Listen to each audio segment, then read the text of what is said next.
Okay, so now Adam and Eve have two children, Cain and Abel. So those are the first two people in history because the Garden of Eden doesn't count. And they're the first two people who are born rather than created. So they're the first two people. And that's a hell of a story because it's a story of fratricidal murder that degenerates into genocide, flood, and tyranny. So that's fun for the opening salvo of the story, let's say. And Abel and Cain both make sacrifices. And for some reason, Abel's sacrifices please God. It's not exactly clear why. And Cain's don't.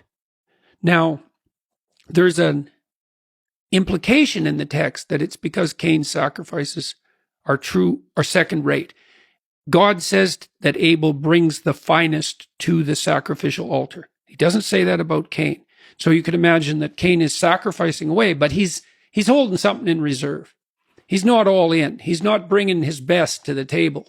He's not offering his best to God. And so Abel thrives like mad. And everyone loves him. And he gets exactly what he needs and wants, exactly when he needs and wants it. He's favored of God. And Cain is bearing this terrible burden forward and working, and his sacrifices are rejected. So he gets resentful, really resentful enough to call God out and say something like, "This is quite the creation you've got going here. I'm breaking myself in half and nothing good's coming my way. What the hell's up with that?" And then there's Abel, the sun's shining on him every day. "How dare you?" It's like, okay, but this is God that Cain's talking to. And so God says what Cain least wants to hear, which is what God usually says to people.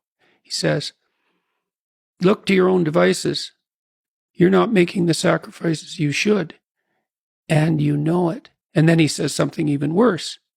He says, "Sin crouches at your door like a sexually aroused predatory animal, and you've invited it in to have your way, to have its way with you."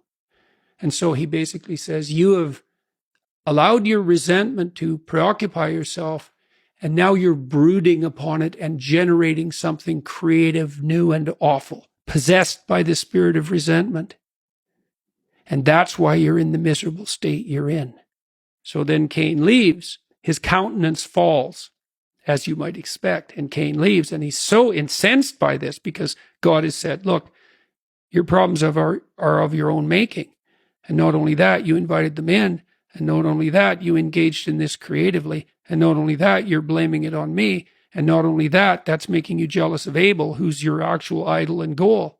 And Cain, instead of changing, kills Abel. Right? And then Cain's descendants are the first people who make weapons of war. And so that's, okay, you want to know what I think? That's the eternal story of mankind. And it's playing out right now.